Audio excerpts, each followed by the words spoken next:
सबसे पहले परमात्मा अकेले थे,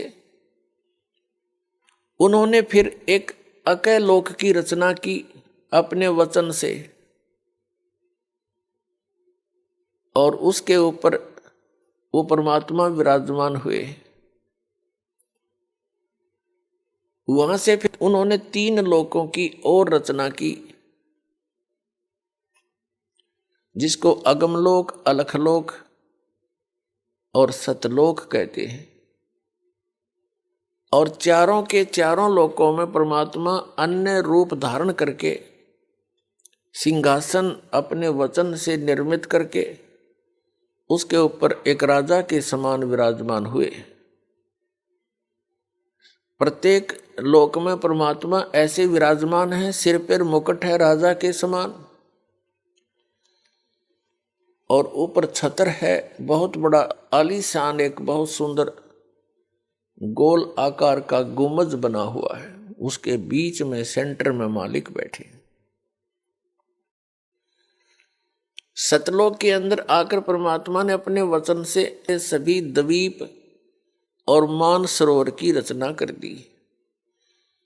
उसके बाद परमात्मा ने 16 वचन उच्चारण किए, 16 वचनों से 16 पुत्रों की उत्पत्ति की वचन से। प्रत्येक को एक एक द्वीप में रहने को कह दिया। कुछ समय के उपरांत परमेश्वर सत्य पुरुष यानी कबीर जी ने अपने पुत्र अचिंत से कहा कि आप आगे की रचना रचिए।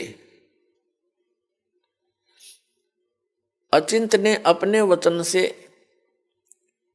एक व्यक्ति उत्पन्न किया, युवा लड़का, उसका नाम रखा अक्षर पुरुष।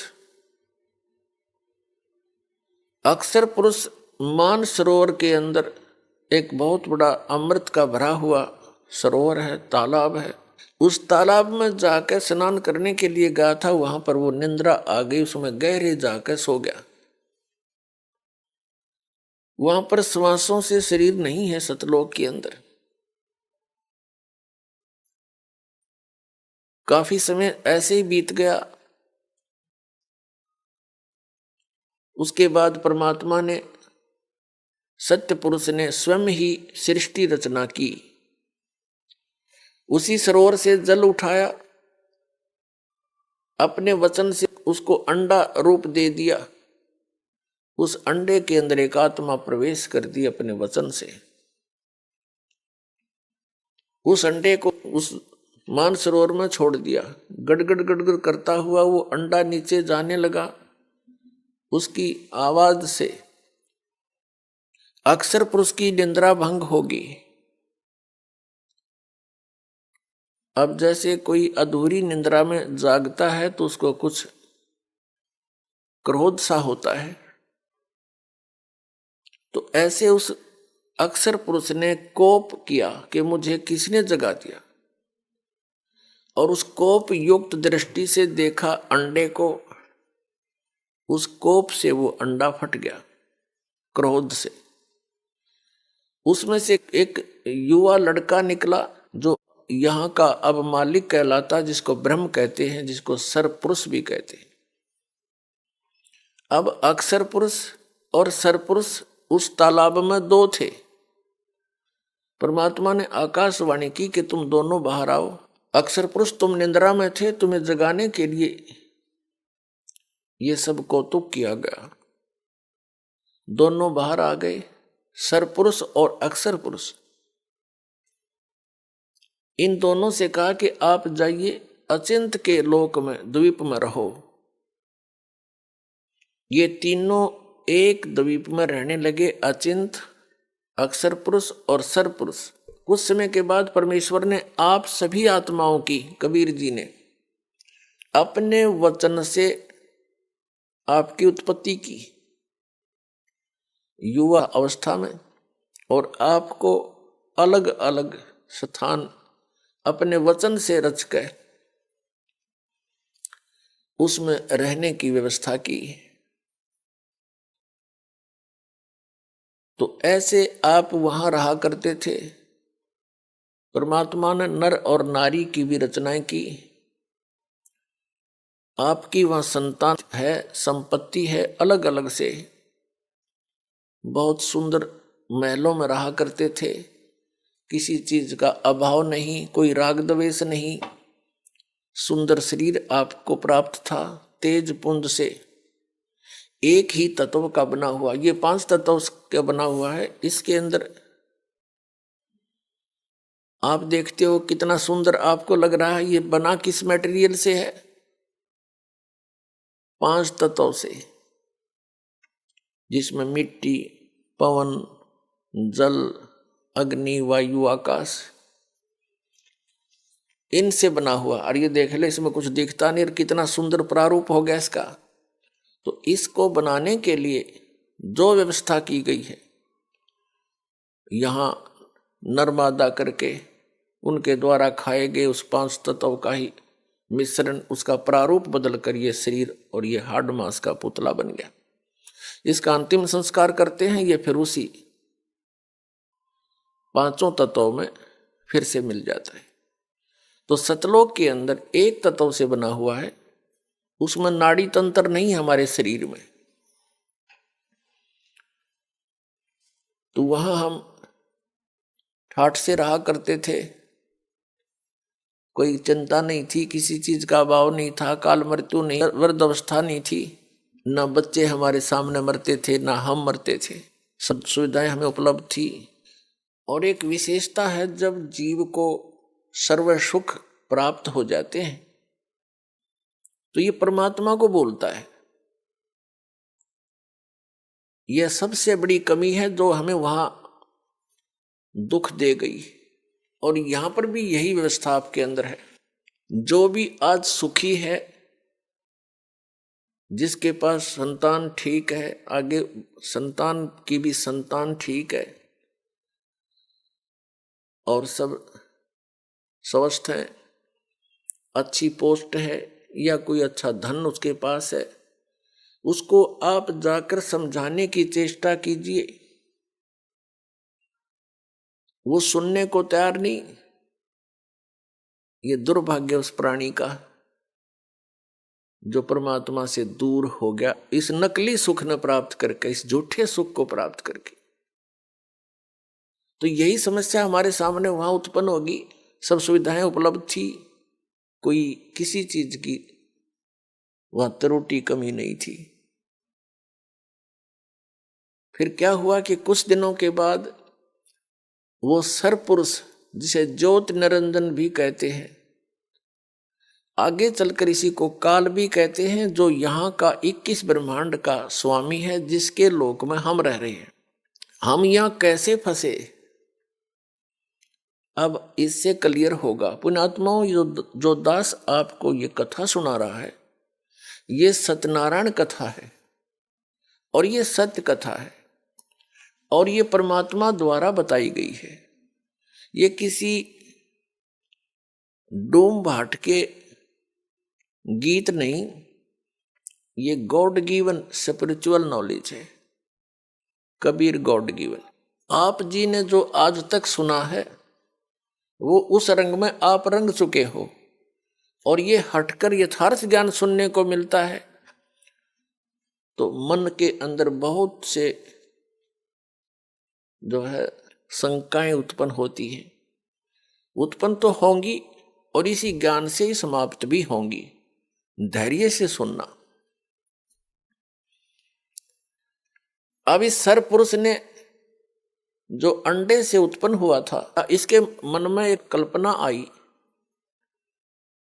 एक ओछी सोच उठी कि हम 3 एक द्वीप में रह रहे हैं और अन्य हमारे सभी भाई अपने अपने अलग से सिंगल अलग अलग रह रहे हैं।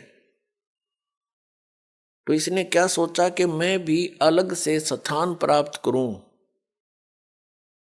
उसके लिए इसने तप शुरू किया। एक पैर पे खड़ा होके ये तप करता रहा और हम सभी जो अपने सुख से रह रहे थे इसको देखने लगे। 70 युग तक ये एक पैर पे खड़ा रहा।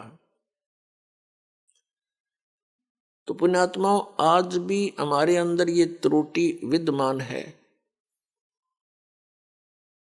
जैसे हम सुन लेते हैं कि उस स्थान पर एक महात्मा जी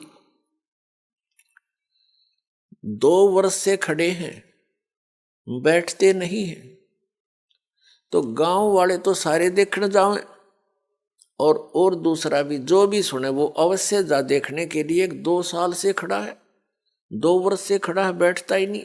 तो ऐसी धारणा हमारे मन में बन गई कि यो 70 युग से खड़ा है, बहुत लंबे समय से, हम उसको चाहने लग गए, उसके ऊपर आसक्त हो गए।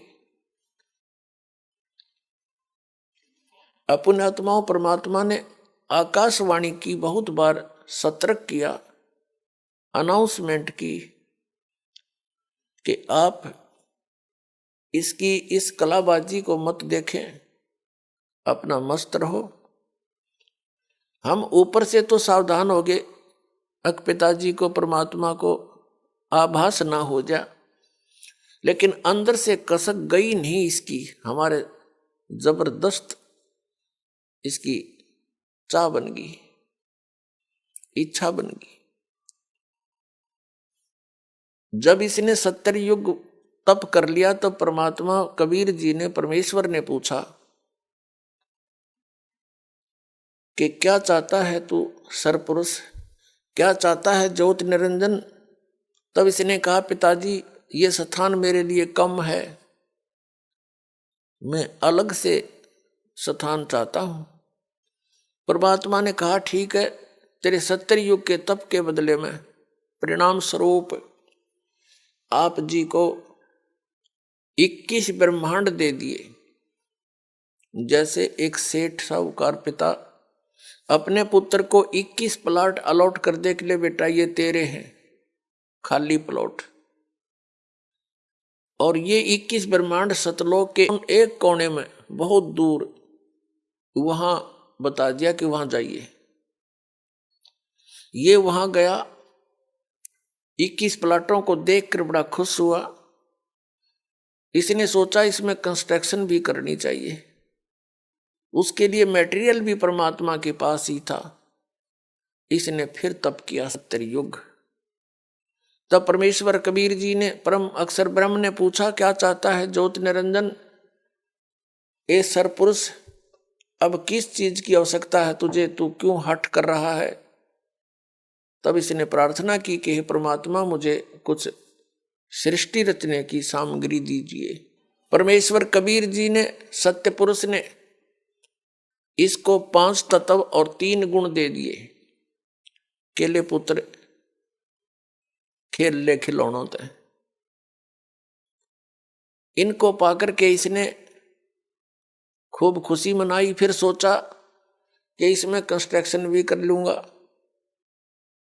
और फिर जैसे प्लॉट पे मकान बना लिया, तो इसने सोचा कि फिर इसमें कुछ आत्माएं भी रहे मेरे साथ, अकेले का दिल लगेगा कैसे। इसने फिर तप प्रारंभ किया। इसने सरपुरुष ने, ज्योति निरंजन ने। तो परमेश्वर ने पूछा कि तू क्या चाहता है, जो मांगा था तुझे दे दिया, अब क्यों सिर दर्द कर रहा तू, अपना चैन से रहे। तब इसने कहा, पिताजी मुझे कुछ आत्माएं दे दो, अकेले का दिल नहीं लग रहा है। परमात्मा ने कहा, भी बात सुन ले, ये जितने प्राणी यहाँ पर, जितने भी यहाँ पर रह रहे हैं हंस आत्माएं, ये सब मेरे वचन से उत्पन्न हुए हैं और ये मेरे अंश हैं। ये अपनी आत्मा में तुझे नहीं दे सकता, तो उनको बहुत दुखी कर देगा। तब इसने कहा, नहीं पिताजी, मैं सत का राज करूंगा, किसी के साथ अन्याय नहीं करूंगा। परमात्मा बोले, भाई कुछ भी कर चाहे ना कर, पर ये मैं नहीं दे सकता,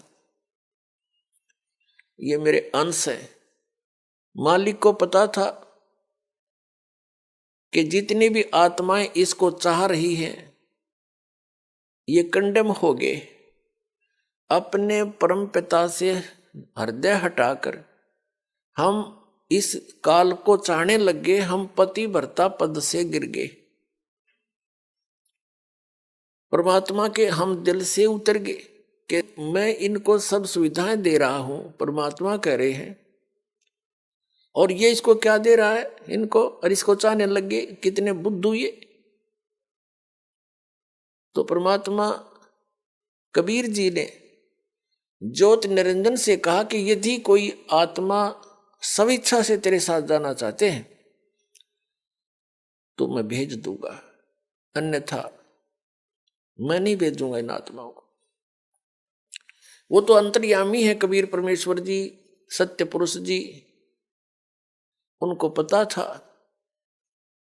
कि ये बिगड़ गए सारे, और ये अन्य को भी बिगाड़ देंगे जो यहां रह गए। तो जैसे एक सेब विक्रेता होता है, उसको वो सेब कितनी प्रिय होती है, और किसी सेब का कोई दाग लग जाता है, खराब हो जाती है, तो उसका जी तो बड़ा दुख पाता है, दिल बड़ा दुखता है।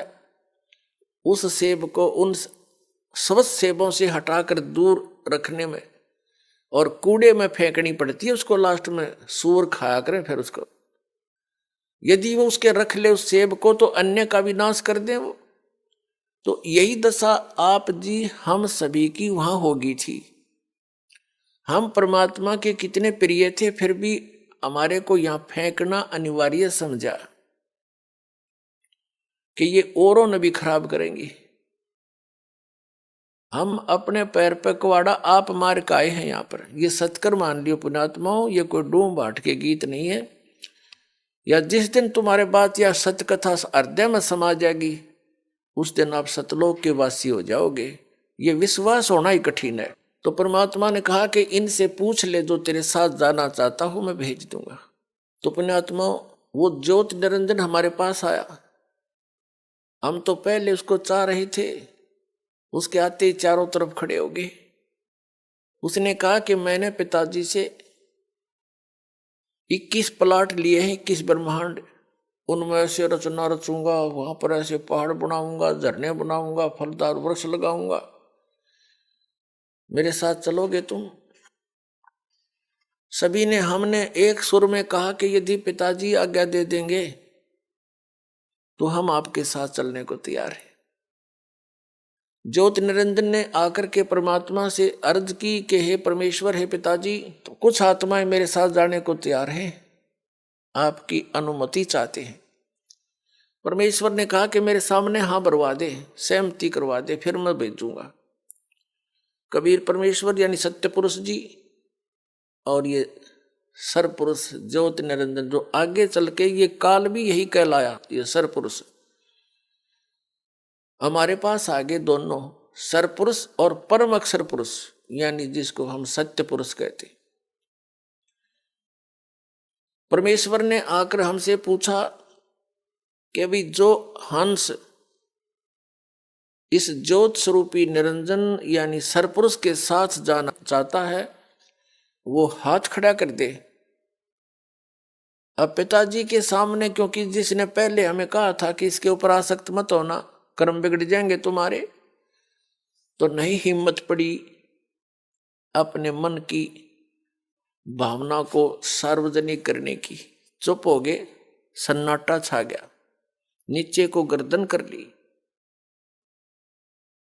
तो परमेश्वर ने कहा कि ज्योति निरंजन, तू तो कह रहा था कि कुछ आत्माएं मेरे साथ जाना चाहते हैं, ये तो कोई भी तैयार नहीं है, झूठ बोल रहा था तू। तो उस समय एक आत्मा ने सबसे पहले हिम्मत किया खड़ा होने का, और खड़ा होकर कहा हंस ने कि हे महाराज, हे परमात्मा, मैं इसके साथ जाना चाहता हूं।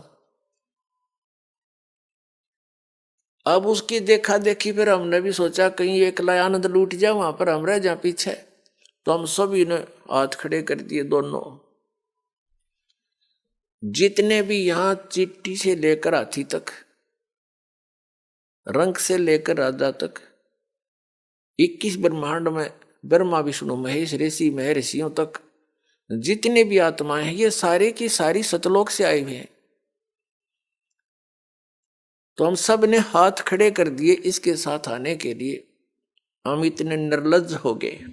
तब परमेश्वर ने कहा कि ठीक है ज्योति निरंजन, अब जाइए अपने प्लाटों में जिस भी आत्मा ने, जिस हंस ने तेरे साथ जाने की सहमति दी है, उन सब के नंबर मैंने नोट कर लिए। इन सब को भेजूंगा, लेकिन दूसरे तरीके से। परमात्मा ने हम सभी को फिर से बीज रूप में बना दिया, अति सूक्ष्म शरीर बना दिया। और जिस आत्मा ने सबसे पहले, जिस हंस ने सबसे पहले स्वीकृति दी थी, वो लीडर पा क्या था, उसकी लड़की बना दी, कन्या 18 वर्ष की, जैसे एज हो ऐसी।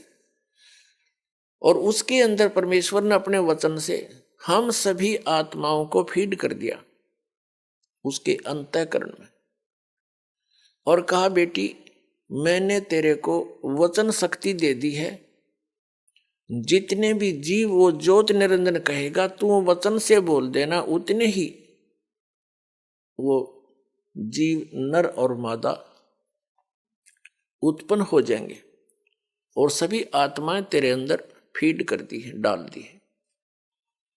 उस लड़की के साथ अपना एक पुत्र सहजदास, जो पहले 16 पुत्रों में से सबसे पहले 16 वचनों से 16 पुत्र उत्पन्न किए थे परमेश्वर कबीर जी ने, उनमें से एक सहजदास भी है। सहजदास से कहा कि जाओ सहजदास, अपनी बहन को ज्योत निरंजन के पास छोड़ाओ। अब सहजदास लेकर के उस लड़की को, उसका नाम प्रकृति भी है, वही दुर्गा भी कहलाई, और उसी को आदि माया भी कहते हैं। उसको लेकर के ज्योत निरंजन यानी सरपुरुष के पास सहजदास आ गया और कह दिया कि इस लड़की के अंदर वो सभी आत्माएं फीड हैं, इसके अंदर डाल दी गई है पिता के द्वारा, जिन्होंने तेरे साथ आने के लिए सहमति दी थी। और ये इसको वचन शक्ति दे दी है परमेश्वर ने, जितने जीव तू कहेगा ये अपने वचन से उत्पन्न कर देगी, नर और मादा।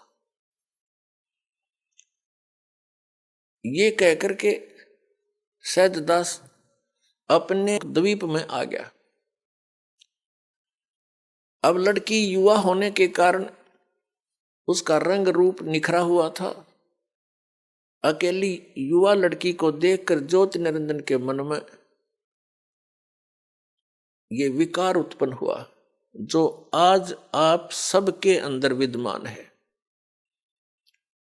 क्योंकि यथा राजा तथा प्रजा, क्योंकि हम फिर उन्हीं के संयोग से बनकर बाहर आए। इसने कोशिश की उस लड़की के साथ दुराचार करने की। प्रकृति ने बार बार प्रार्थना की कि ज्योति निरंजन तू मेरा बड़ा भाई अंडे से उत्पन्न हुआ पिता के वचन से, उसके बाद हम सभी उत्पन्न हुए, और अब मैं उसकी बेटी हूं, तू उसका बेटा है, हम दोनों बहन भाई हैं, ये जुल्म ना कर, महापाप का भागी होगा। उसने और यहां तक कहा कि मेरे पास वचन शक्ति है, जितने जीव तू कहेगा मैं बना दूंगी, उत्पन्न कर दूंगी। एक नहीं सुनी, वासना वसंधा हो गया। हद से ज्यादा जब बढ़ गया, लड़की ने अपनी इज्जत की सुरक्षा और दिखाई नहीं दी। वो भी उसी बाप की बेटी है, सूक्ष्म रूप बनाया, इज्जत रक्षा के लिए उसके पेट में प्रवेश कर गई, और वहां से पुकार की पिताजी मेरे साथ ऐसे ऐसे इसने जुल्म किया, मेरी रक्षा करो। अब परमात्मा को तो पता था अब इनकी केबरान मट्टी होगी, मूर्खों ने अपने पैर पाप को आड़ा मार लिया। पता लग गया कि होगी शुरुआत इनके किए हुए घोर पाप के कर्मों का फल शुरू हो गया। वो दयालु परमात्मा आए अपने पुत्र जोगजीत का रूप बनाकर। ये जोगजीत, सहजदास, अचिंत, तेज, कोरम, ये आदि पहले 16 वचनों से जो एक एक पुत्र उत्पन्न किया था, ये सबसे प्रथम उत्पन्न पुत्रों में से है, जिनको परमात्मा विशेष आदेश देता है, उनसे वहां का कार्य लेता है। तो उसी जोगजीत का रूप बनाकर स्वयं वहां प्रकट हो गए और ज्योत निरंजन के शरीर से पेट से लड़की निकाली और उसको कहा कि ज्योत निरंजन यानी सरपुरुष, अब सुन ले आदेश परमपिता का। आज से तेरा नाम काल होगा। तूने इस लड़की के साथ दुर्व्यवहार किया और इसको तूने खा लिया। 1,00,000 मानव शरीरधारी प्राणियों का नित आहार किया करेगा और 1,25,000 की उत्पत्ति किया करेगा।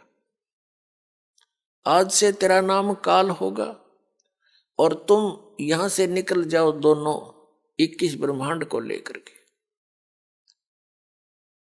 ऐसे लोक में, ऐसे सत्यलोक में, सच्चे लोक में जो ऐसे गलती करता है उसका यहां ठिकाना नहीं है।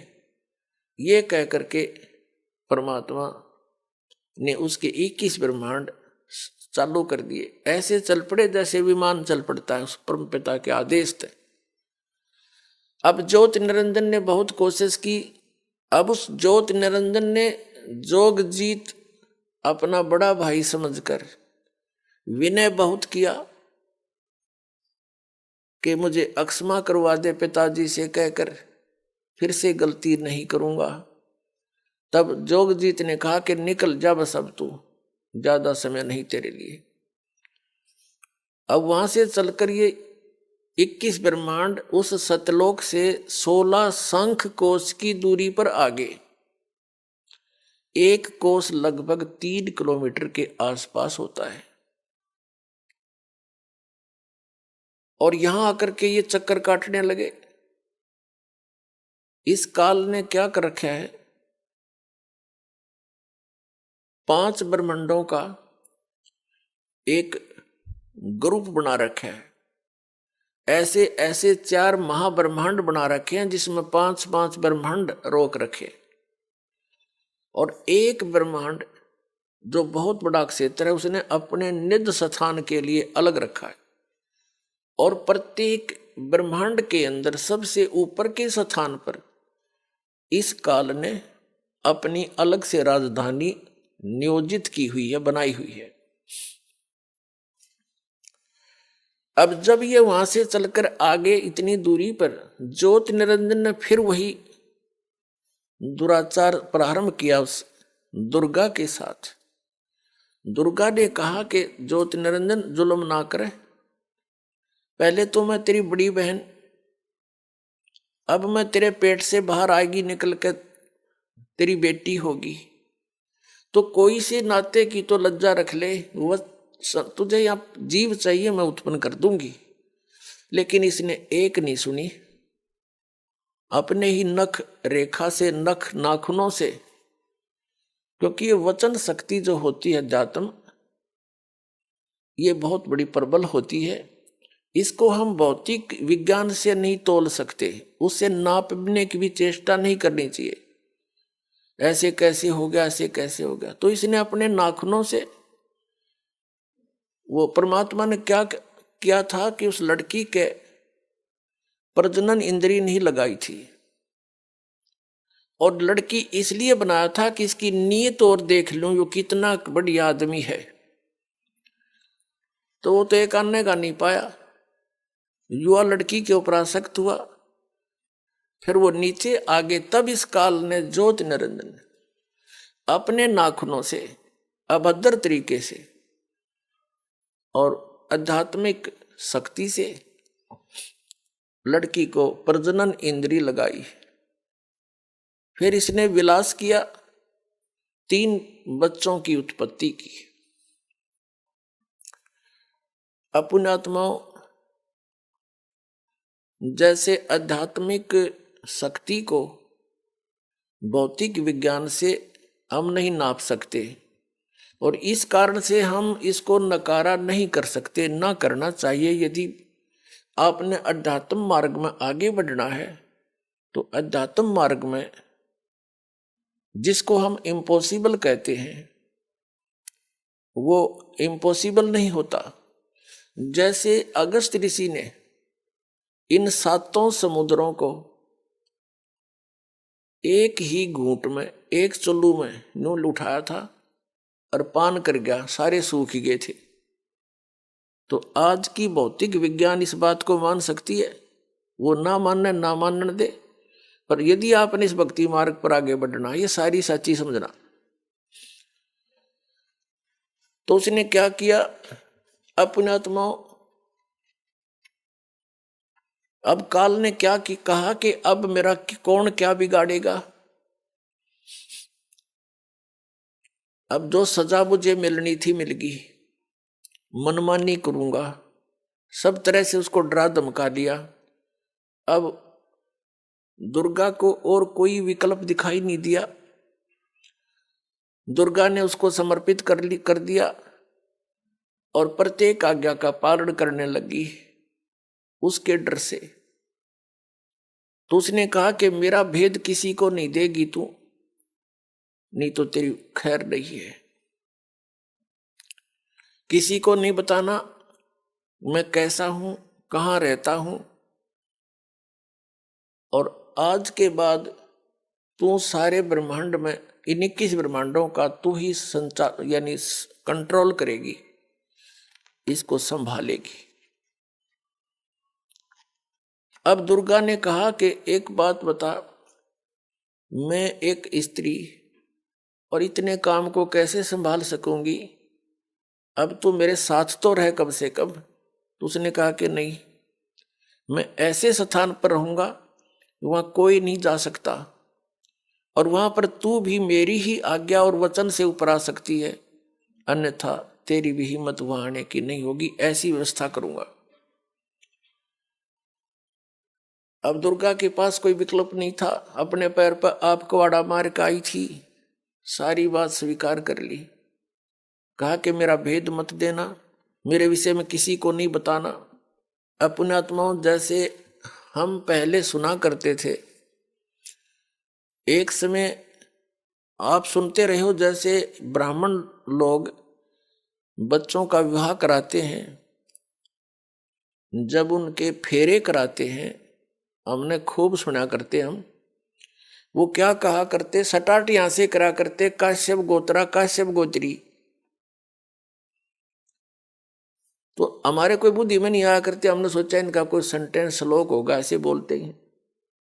तो यहां परमात्मा से परिचित आदरणीय गरीबदास साहिब जी गांव छुड़ानी जिला झज्जर वाले ने परमात्मा से प्राप्त ज्ञान के आधार से कहा कि काश्यप गोत्रा और काश्यप गोत्री पंडित शाखा लाया, और कोई तत्वेता ज्ञानी जाने, वो बाण बहन ब्याह घर लाया। अब एक ही गोत्र की शुरू में ही बोलता है ब्राह्मण फेरे कराने वाला, काश्यप गोत्रा काश्यप गोत्री, तो दोनों बाण भाई तो शुरू में बढ़ा दिए उसने। तो यहां गरीबदास जी कहते हैं काश्यप गोत्रा काश्यप गोत्री पंडित शाखा लाया, यानी उस पंडित ने ये वचन बोला, और कोई तत्वेता ज्ञानी जाने, बहन ब्याह घर लाया। एक समय ये दास एक किसी प्लाट के सिलसिले में किसी के साथ कोर्ट में गया हुआ था, कचहरी, इसमें तहसील में, पहले की बात है जब सर्विस करता था। तो वहां एक नंबरदार था जो वहां गवाही गुई देते हैं, वो वहां रहते हैं तकरीबन। तो वहां कोई बात चल रही थी उनकी किसी पॉइंट पे, वहां कोई केस था, किसी लड़की ने अपने ही किसी गोत्र के लड़के से को विवाह करने की चेष्टा की थी, तो वहां जिक्र चल रहा था। तो वो पंडित वो कह रहा था, वो नंबरदार कह रहा था कि भाई मेरे 3 ब्याह हो लिए। नो बोला मेरे तीसरा ब्याह ही है, पहले वाली से एक बच्चा हुआ था, उसकी मृत्यु होगी, फिर दूसरा विवाह करा, हुआ भी ऐसे किसी कारण से नहीं साथ रह पाई, उसकी भी मृत्यु होगी, और तीसरा ईब करवाया है 10 वर्ष तक। तो तीनों बार पंडित ने अंबाण भाई तो शुरुआत बना दिए थे, काश्यप गोत्रा काश्यप गोत्री। आप ना याद होता आप भी दान कर लियो, ऐसा वो कह रहा था। तो फिर तो सबका याद आवे, वो बोले वचन। और पंडित जी भी वहीं खड़ा था एक, तो उससे पूछ रहे थे भाई पंडित जी नो क्यों कहते हो तुम? वो बोला हमने नहीं पता, हमारे सारे कहते हैं, हम भी ऐसे कहते हैं। तो यहां परमात्मा ने बताया है, गरीबदास साहिब जी ने कहा है कि काश्यप गोत्रा काश्यप गोत्री पंडित शाखा लाया, कोई तत्वेता ज्ञानी जाने बाण ब्याह घर लाया। तो ये वहां से बिजली गिरी है या फिर यहां आकर हमने अपनी मर्यादा आप बना रखी है। उस सतलोक की नजर में, उसकी दृष्टिकोण से अगर यहां देखें तो ये ऐसा स्थान है जैसे पहले भारतवर्ष के अंदर कोई निकम्मे व्यक्ति और निकम्मी औरतें बिल्कुल बाज नहीं आया करती, गलत काम करने तय, चोरी तय, ठगी तय, जारी तय और किसी अन्य कारणों से, तो उनको सजा दी जाती थी। इंडोमान निकोबार नाम का एक द्वीप है समुद्र के बीच में, उसको काला पानी कहा करते थे। उस काले पानी में छोड़ आया करते उनको कि ये यहाँ रहेंगे तो और समाज ने बर्बाद खराब करेंगे, तो औरतों को भी और उन व्यक्तियों को भी जो घने निकम्मे टाइप के थे, उस इंडोमान निकोबार नाम के द्वीप में छोड़ कर आया करते थे। तो वहां फिर वापस आने का विकल्प नहीं, उनके पास कोई साधन नहीं था। तो वहां जैसे भी उन्होंने रहना था, कोई किसी ने कुटो छेतो, कोई किसी की इज्जत लूटो, कोई किसी का खसोट लाओ, ठाडे का राज। तो वहां फिर इस प्रकार से हजारों सैकड़ों की संख्या में व्यक्ति वहां रहने लगे। तो उन्होंने अब ऐसे जैसे तैसे अपना संतानें उत्पन्न करनी शुरू कर ली। धीरे धीरे अब वहां एक देश का रूप धारण हो गया। तो ये जो स्थान आप रह रहे हो 21 ब्रह्मांड, ये सतलोक से हम काले पानी भेज रखे हैं। यहां हमने आप पे फिर अपनी व्यवस्था बना रखी है, मर्यादाएं बनाई जीने के लिए, नाते गोत बनाए यहां पर रहने के लिए। तो परमात्मा हमें याद दिलाना चाहते हैं कि तुम इस गलत स्थान पर रह रहे हो, ये स्थान रहने का कौन है। अब प्रसंग उसी पर आते हैं। अब इस काल भगवान ने फिर अपनी सृष्टि अलग से रचना की। कैसे रची इसने? परमात्मा से प्राप्त उन 5 तत्वों से और 3 गुणों से अन्य रचना की। सबसे पहले इसने 3 पुत्रों की उत्पत्ति की। दुर्गा को अपनी पत्नी रूप में बनाकर इस काल भगवान यानी सरपुरुष को अब काल भगवान कहने लगे, क्योंकि काल प्रभु ब्रह्म भी इसी को कहते हैं, सरपुरुष भी इसे कहते हैं। पुण्यात्माओं, जितने भी अपने सदग्रंथ हैं उनको अब आसानी से समझा जा सकता है सृष्टि रचना की जानकारी के उपरांत। सृष्टि रचना इन सभी सदग्रंथों के समझने की एक मास्टर की है। ये सृष्टि रचना एक मास्टर की है सब सदग्रंथों के समझने की। ये प्रथम बार सुनने वाले को ऐसे लगेगी जैसे दंत कथा सी, लेकिन ये सच्चाई से परिपूर्ण है। अब आपको 3 पुरुषों की जानकारी हुई।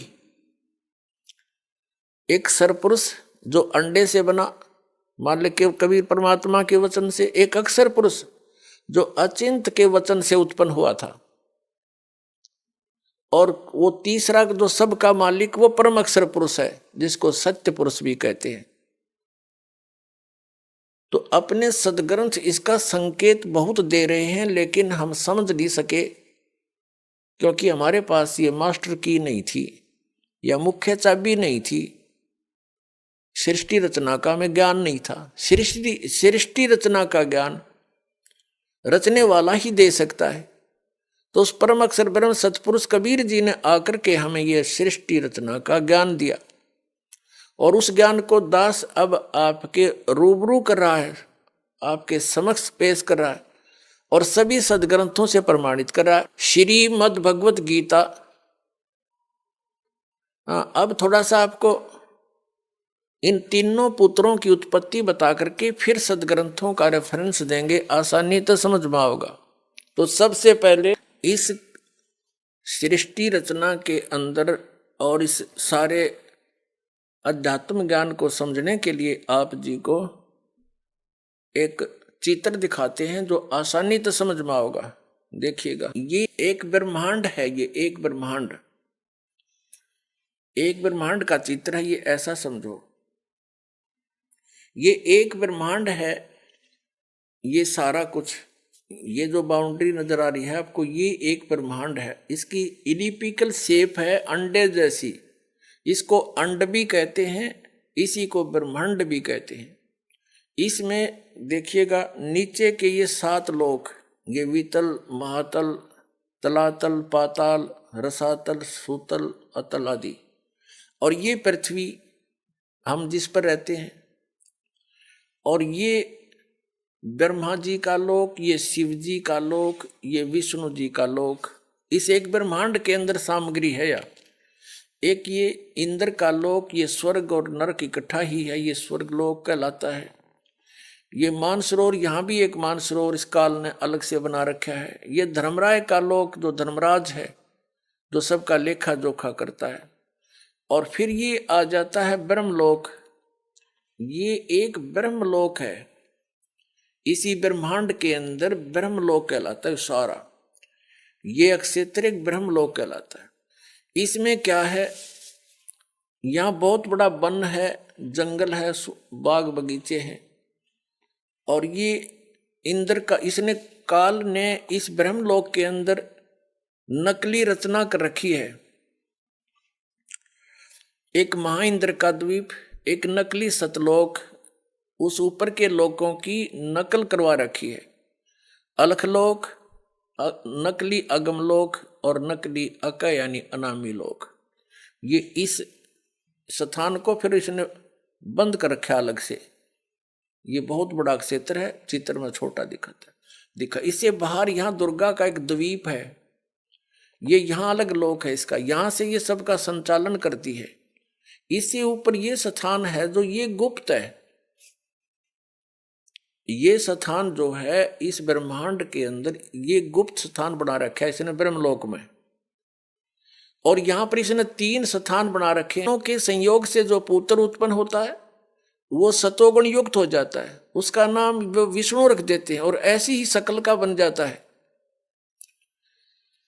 तीसरा ये तमोगुण प्रधान अक्षेत्र है, इसमें ये स्वयं शिव रूप में रहता है। इसको महाशिव कहने लगे बगैर ज्ञान से।